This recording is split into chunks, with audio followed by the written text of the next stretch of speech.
যুদ্ধ শেষে শহীদদের দাফন কাফনের পালা শুরু হলো। রাসূল সাল্লাল্লাহু আলাইহি ওয়াসাল্লাম সম্মানিত চাচার লাশের কাছে এলেন। যেহেতু হিন্দা তার নাক কান কেটে বিকৃত করে ফেলছিল, তাই এই দৃশ্য দেখে তিনি কেঁদে ফেলেন। তিনি বললেন, কিয়ামতের দিন হামজা হবে সাইয়্যিদুশ শুহাদা বা সকল শহীদদের নেতা। তিনি আরো বললেন, তোমার উপর আল্লাহর রহমত বর্ষণ হোক। আমার জানা মতে তুমি ছিলে আত্মীয়তার সম্পর্কের ব্যাপারে অধিক সচেতন, অতিশয় সৎকর্মশীল। যদি সাফিয়ার সুখ ও দুঃখের কথা আমার মনে না থাকতো, তাহলে এভাবে তোমাকে ফেলে রেখে যেতাম, যাতে পশু পাখি তোমাকে খেয়ে ফেলতো এবং কিয়ামতের দিন তাদের পেট থেকে আল্লাহ তোমাকে জীবিত করতেন। আল্লাহর কসম, তোমার প্রতিশোধ নেওয়ার জন্য আমার উপর ওয়াজিব। আমি তাদের 70 জনকে তোমার মতো নাক কান কেটে বিকৃত করব। রাসূল সাল্লাল্লাহু আলাইহি ওয়াসাল্লাম এ কসমের পর জিবরাইল আলাইহিস সালাম সূরা নাহলের এই দুটি আয়াত নিয়ে অবতীর্ণ হলেন। আয়াতটি হলো, যদি তোমরা প্রতিশোধ গ্রহণ করো, তবে ঠিক ততখানি করবে যতখানি অন্যায় তোমাদের প্রতি করা হয়েছে। তবে তোমরা ধৈর্য ধারণ করলে ধৈর্যশীলদের জন্য তাই তো উত্তম। ধৈর্য ধারণ করো, তোমার ধৈর্য তো হবে আল্লাহরই সাহায্য। তাদের জন্য দুঃখ করো না এবং তাদের ষড়যন্ত্র তুমি মনঃক্ষুণ্ণ হয় না। সূরা নাহল 126। এ আয়াত নাজিলের পর রাসূল সাল্লাল্লাহু আলাইহি ওয়াসাল্লাম কসমের কাফারা আদায় করেন। হযরত সাফিয়া ছিলেন হযরত হামজার সহোদরা। ভাইয়ের শাহাদাতের খবর শুনে তাকে এক নজর দেখার জন্য দৌড়ে আসেন, কিন্তু রাসূল সাল্লাল্লাহু আলাইহি ওয়াসাল্লাম তাকে দেখতে না দিয়ে কিছু সান্ত্বনা দিয়ে ফিরে দেন। ভাইয়ের কাফনের জন্য হযরত সাফিয়া 2 কানি চাদর পাঠান, কিন্তু হযরত হামজার পাশে আরেকটি লাশও দাফনহীন অবস্থায় পড়েছিল। তাই চাদর 2 কানি দুজনের মধ্যে ভাগ করে দেওয়া হয়।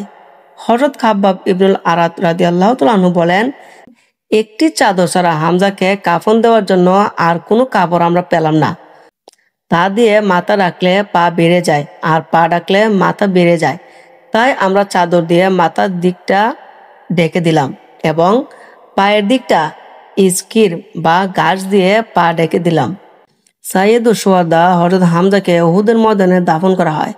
ইমাম বুখারী হযরত জাবির থেকে বর্ণনা করেছেন, রাসূল সাল্লাল্লাহু আলাইহি ওয়াসাল্লাম উহুদ যুদ্ধের শহীদদের 2 জন করে একটি কবরে দাফন করেছিলেন। হামজা ও আব্দুল্লাহ ইবনে জাহাশকে এক কবরে দাফন করা হয়।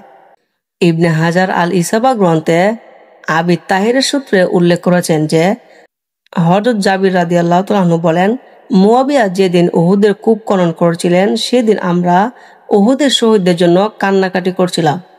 শহীদদের আমরা সম্পূর্ণ তাজা অবস্থায় পেয়েছিলাম। এক ব্যক্তি হযরত হামজার পায়ে আঘাত করলে ফিনকি দিয়ে রক্ত বের হয়ে পড়ে। হযরত হামজার হত্যাকারী হযরত ওয়াসি রাদিয়াল্লাহু তাআলা আনহু মক্কা বিজয়ের পর ইসলাম গ্রহণ করে রাসূল সাল্লাল্লাহু আলাইহি ওয়াসাল্লাম খেদমতে হাজির হলেন। রাসূল সাল্লাল্লাহু আলাইহি ওয়াসাল্লাম তাকে জিজ্ঞেস করলেন, তুমি কি ওয়াসি? জবাব দিলেন, হ্যাঁ।